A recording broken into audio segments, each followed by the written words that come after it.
All right. At the dumb shorts, did some situational stuff.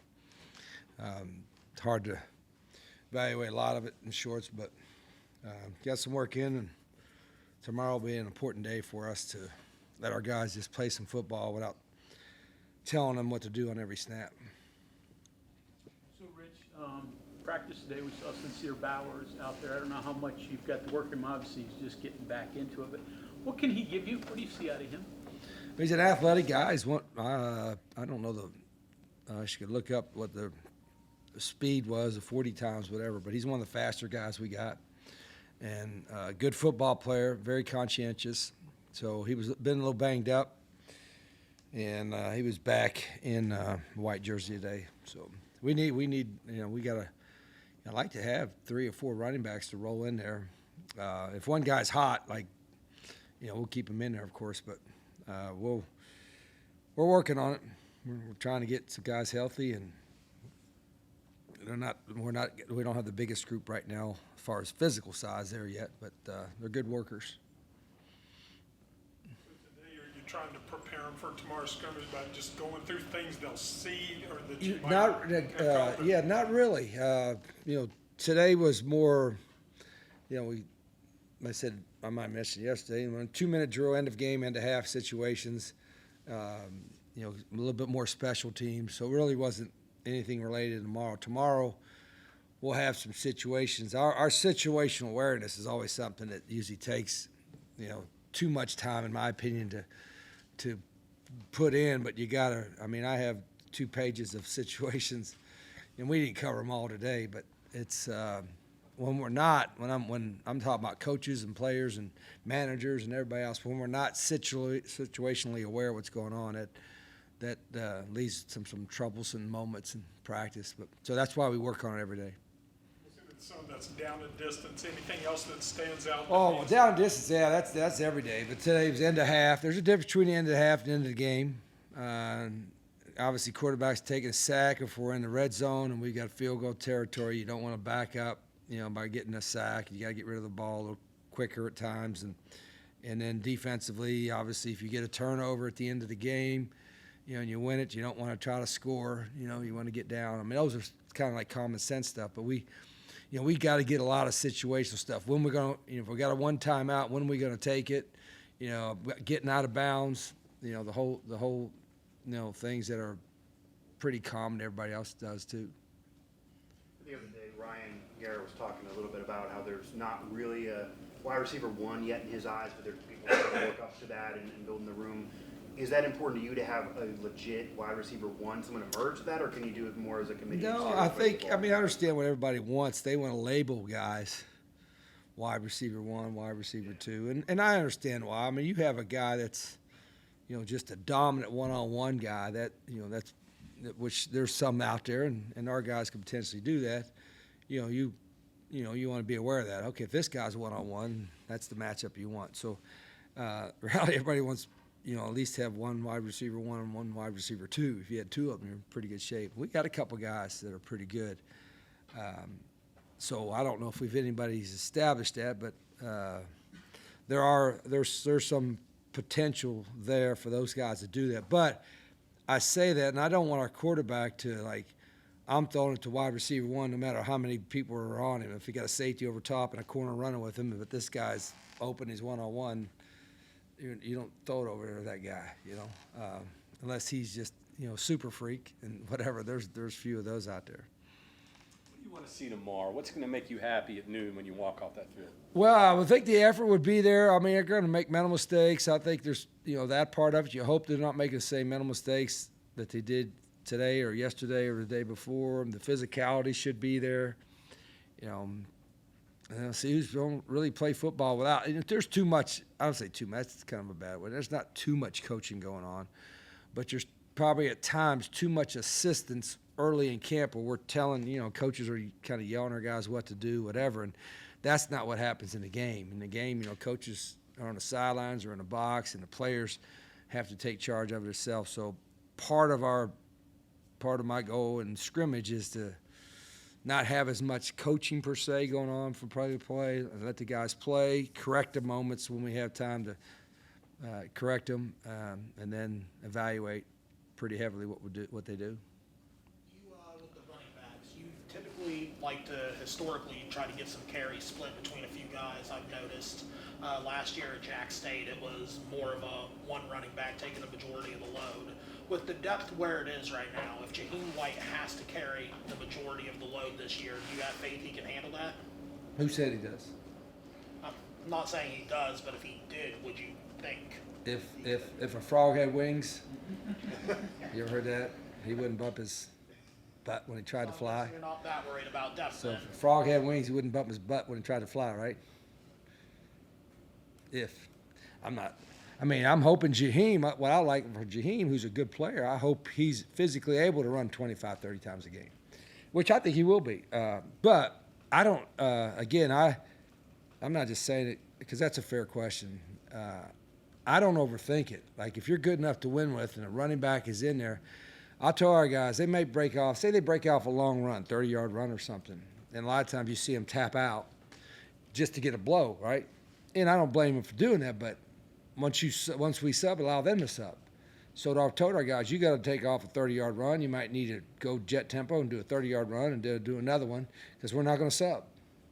Sometimes we would, sometimes we won't. So the type of mentality our backs have, and I think they all have it anyway, is like, hey, you can hand it to me 10 straight times, I'll be able to run it and be in shape. Inevitably, though, you better have at least 3 that you can win with. And I think we can, but right now we're still working on that. How much do you need to have done before the beginning of classes? I guess it's what, the 20th? Yeah, I should know. I don't know. So you got basically 11 days. What do you need to get done before school starts? Well, before school starts, we should have who we are. Who we are offensively, defensively, special teams. You know, the plays we're going to run, the things we're going to feature. I mean, it changes week to week. Some game planning thing, but who we are. I don't know if you want to say our identity or whatever, but that's part of it. Should be established by the time school starts. You live a lot off big plays, explosive plays throughout your career. Explain what makes one. Is it how much X's and O's, how much improvisation? Yeah, some of it is a guy that can turn the 5-yard or 10-yard run into a 30, 40, 50-yard run because of his speed or athleticism. Some of it is your guys recognizing, whether it's on offense or defense, that moment, like whereas they're bringing a house and they're giving you opportunities to get a big play if you execute. So a lot of that is execution at the right time. You know, you execute against a base defense, you might get a first down. You execute against an aggressive defense, you might get a touchdown. If you don't, you get a turnover, a negative yardage play. So that part of that execution part is where coaches and players got to make sure we get that done in camp. And then the other part is, obviously, you're having a guy that can make somebody miss or run by somebody or dominate somebody on a pass rush or something like that. Then you're going to get explosive plays. You can teach maybe the execution part, like they're bringing out all-out blitz and you're picking up everybody but the least dangerous guy who's furthest from the quarterback. You could teach that part of it, but for the most part, the explosive ones come from somebody that took advantage of a little bit of space and took off. You identified any true freshmen you like that it will probably not redshirt this year that'll help you in some phase? You know, I don't even. You know, it's funny you asked that, Greg, because you remember you'd go into it, and that would be like part of your mindset, like which ones are going to redshirt. And I'm like, well, who are we going to do? Redshirt them for the next coach or the next team? You know, I mean, hell with that. Shoot, if they can help with all the freshmen, them suckers are playing, man. I ain't saving for the next coach or here or the next damn coach is somewhere else that they transfer to. So yeah, I think Vetschler's going to be. I don't know this. I'm just predicting it. I saw the lower levels are advocating 5 years to play 5. And I think and our guys can play 4 games in a bowl game, but I think it's probably going to hit this level too. You get 5 to play 5. So yeah, that used to be part of their mindset. Like right now, okay, which ones do we want to redshirt? Right now, it's like which of these freshmen can we get ready to play, and not even thinking about that part. When you see a young guy, what excites you most when you're looking at him and evaluating him? Well, they're all good players. They wouldn't be here. I tell every one of them. Even got a handful of walk-ons, whatever. I said they've earned the right to be here. They're all really good players. Most of them are some of the best players from their high school. But the ones that have great success are the ones that are, really engaged and cognizant of learning, getting better, doing the little extra. I mean, everything gravitates to average in life. Everything goes to average. And to be above average, you usually have to do a little bit more, a little bit extra. And, it's not just talent. It's just the way you approach your craft and whatever it is. And that's what we're trying to get our guys. Like I said, I don't want to be average. Nobody wants to be average. So we got to do a little bit more. Secondary-wise, that was a major concern here last year. Obviously, different cast of characters now this year. What are your thoughts on that group, that evaluation process? Because in the Big 12 in particular, you're going to face a lot of veteran QBs. Yeah, a lot of really good quarterbacks. And we don't have a lot of, at least, experience from here, guys coming back. But I was just looking as you're saying it, we do have some experience of guys that have played a lot of football somewhere else. And I do think that's valuable, whatever the league it was. And I think we see that a little bit. Now they're still learning the system, and our defensive system is really unique and different. But our guys have done a good job of that. But you're right. I think our secondary play had to get better, and we've got some veteran. I'm just looking at, I don't know how many are seniors. We brought in quite a bit of veteran experience secondary guys, and I like what I've seen from them so far. What did you even look for when you were trying to bring guys in? Because even going off of your point there, the secondary and bringing in a quality transfer like Beanie a couple years ago helped this program have a great year. Last year didn't hit and didn't have a great year. So that's a big part of whether you have a team has success has been hitting on veteran and players in the secondary. that's probably the same at every position, right? The secondary probably gets exposed a little bit more, right? You screw up on wide out, it's second down, 10. You screw up in the secondary, it's touchdown or big play, right? So that, I guess there's a little bit more urgency from us to get all those transfers, get all those new guys to play at the right level, and it's in a unique type of defense. So and they get tested in practice quite a bit because they're facing a different tempo than they'll see most of the year as well. But they've done a good job. You had a couple of guys that transferred from Jacksonville State to West Virginia 2 years ago. They're still here. So did you have to have special conversations with them coming in saying, I don't hold it against you, or don't fear me, or what? I think I saw Bosley for the first time. He said, "Hey Xavier, I'm back. Yeah. Are you gonna leave again?" No, he's a West Virginia guy. So, no, we had a big chuckle on that. Did I tell you all the Bosley story? We were recruiting him at Jack State, and him and his dad. They got a great family, and they were talking. And we usually when we talk, you usually fill out a form, or not a form, or just talk. Say, "Hey, tell them something unique about that we might want to know about you," right? And he said, "My dad burned all the Rich Rod things, pictures and everything in 2007. He put it on fire, cussed you out," all that kind of stuff. And so I had a good laugh with his father about that. So I said, "Well, now you got to go see, you wouldn't burn your stuff. I burned all my stuff. You might have already had some West Virginia stuff." So, yeah, he's gonna have to buy it new. Maybe we'll sell something to the family. But you have to convince him to come around. That's it. Is he over the emotions from 2007? Or? Oh hell yeah, he was when he was down there. But then he left me, and then Xavier left me. So then we're going back again. So he's a great young man. But all those guys were, obviously we know them, and I told you yesterday, my expectations for them. Because they've played, if they were a couple years ago in defense, they played for Coach Alley and his system, and obviously the guys in offense, the same system. So they should understand it, and they've done a good job. They're going to help us win.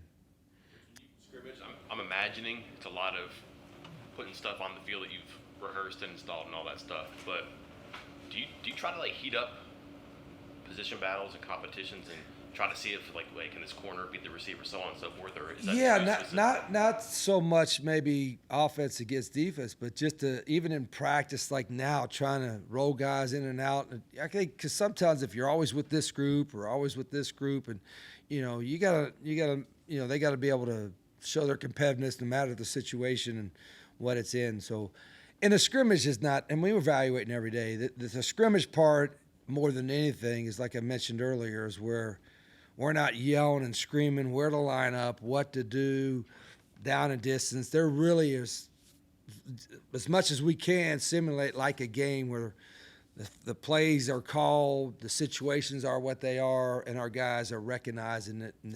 And then so there'll probably be a lot of learning experience for all of our guys. And I'm hoping we're going to do it in the stadium. Hopefully the intensity and the feeling there will be good. So I'm looking forward to it because we hadn't, last time we scrimmaged we were like full scrimmaged was the spring game, and that was a lot held back. And there was like, I don't know how many new guys since the spring, like 40 some or something. So, I mean, half the team wasn't even there then. Guys up in the booth, coaches up in the booth for this? Not tomorrow. We'll do it, and we call our annual Beanie Bowl, which is like a dry run of the game, like 8 days before the first game. But tomorrow we won't. It'll be. But I will have to remind my coaches. There'll be a lot of tips and stuff. We usually yell this on ball offense and defense to our guys or help them line up. Tomorrow, I still want to coach a little bit, but also I want our guys to kind of be able to figure it out too. And I got to get our quarterbacks.